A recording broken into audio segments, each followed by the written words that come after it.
मूंग की सह फसल लेंगे, जिससे कि जो हमारी लागत है गन्ने की वो उसी से निकल आए। क्योंकि इसमें हमने इसके जो सरसों के फसल अवशेष हैं वो इसी में पलट दिए हैं। अन्य जो हमारे गुणवत्ता वाले उर्वरक हैं जैसे वर्मी कंपोस्ट खाद है या और भी उत्पाद आते हैं, आपको बाज़ार में भी मिल जाएंगे, वो डालने से हमारी भूमि की जो लगातार गुणवत्ता है वो बढ़ती रहती है। हम इसकी जांच भी कराते हैं और हम आपको इसकी रिपोर्ट भी शेयर करेंगे। नमस्कार साथियों, मैं ज्ञानेश तिवारी उत्तर प्रदेश के जनपद शाहजहाँपुर से फार्मर द जर्नलिस्ट चैनल से। साथियों, आज का विषय भी बहुत ही महत्वपूर्ण और बहुत ही रोचक है। आप देख रहे होंगे हम जिस खेत में खड़े हैं उसकी जुताई हो रही है हारों से। इसमें हमने जो काली सरसों होती है जिसे हमारे गांव के परिवेश में लाहटा कहते हैं वो था। लगभग 10 दिन पहले उसकी कटाई हो चुकी है। उसका जो ठूंठ है वो आपको दिख रहा होगा, ये उसकी कटाई हो चुकी है। और उसके बाद हमने इसे पानी चलाया इसमें, और जिसे पलेवा कहते हैं, और पानी चलाने के बाद अब इसकी हम पलटाई कर रहे हैं। साथियों, इस चीज़ को समझना पड़ेगा हम लोगों को कि खेत में जो फसलों के अवशेष हैं उन्हें आप किसी भी कीमत पर किसी भी स्थिति में ना जलाएं। इससे कई नुकसान होते हैं। सबसे पहला नुकसान तो ये है कि जब आप फसलों के अवशेष जलाते हैं तो जो मृदा की जो गुणवत्ता है वो मारी जाती है, उसमें कमी आती है। दूसरा, जो इसके अंदर जो सूक्ष्म जीवाणु होते हैं जो हमारी भूमि के लिए, हमारी फसलों के लिए बहुत ही उपयोगी हैं, बहुत ही आवश्यक हैं, वो मर जाते हैं या वो गहराई में चले जाते हैं।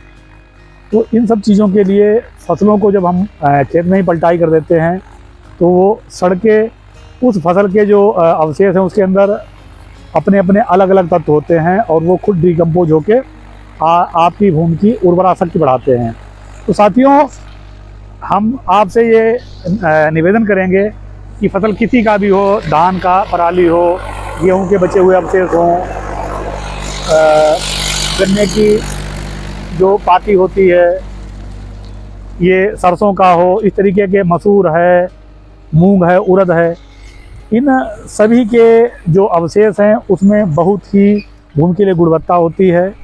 और हम आपको दिखाते हैं करीब से। देखिए, हमने ऊंचाई से कटवाया भी था ताकि इसमें फसलों के जो अवशेष हैं वो अधिक मात्रा में मिल सकें।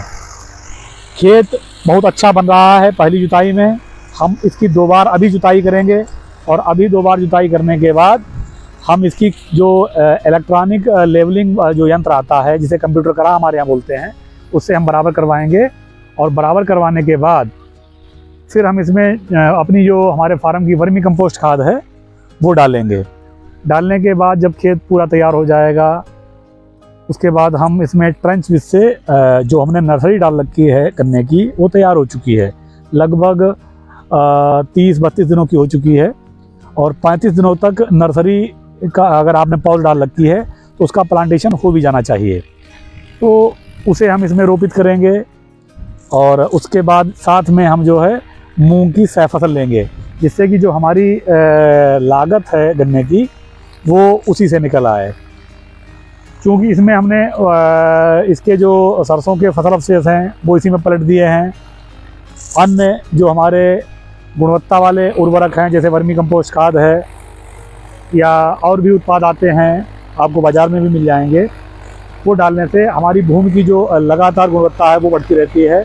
हम इसकी जांच भी कराते हैं और हम आपको इसकी रिपोर्ट भी शेयर करेंगे कि हमारी भूमि में लगातार निरंतर सुधार हो रहा है। पीएच लेवल बहुत सामान्य स्थिति में है जो वैज्ञानिक बताते हैं। अन्य जो तत्व होते हैं उनकी भी जिनकी कमी हो जाती है, कार्बनिक पदार्थों की, उनकी मात्रा बढ़ रही है। और हम ये उम्मीद करते हैं कि जिन खेतों पर हमने काम करना शुरू किया या जिन पे कर चुके हैं उनकी स्थितियाँ अच्छी हो चुकी हैं और जिन पे काम शुरू किया है उनकी भी लगभग 1.5 से 2 साल में स्थितियाँ सामान्य की ओर होंगी।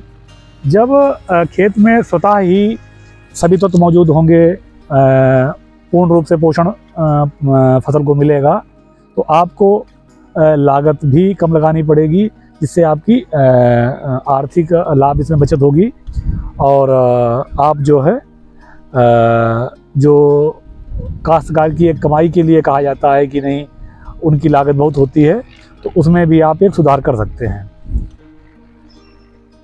इसके कईयों अर्थ निकलते हैं फसल अवशेष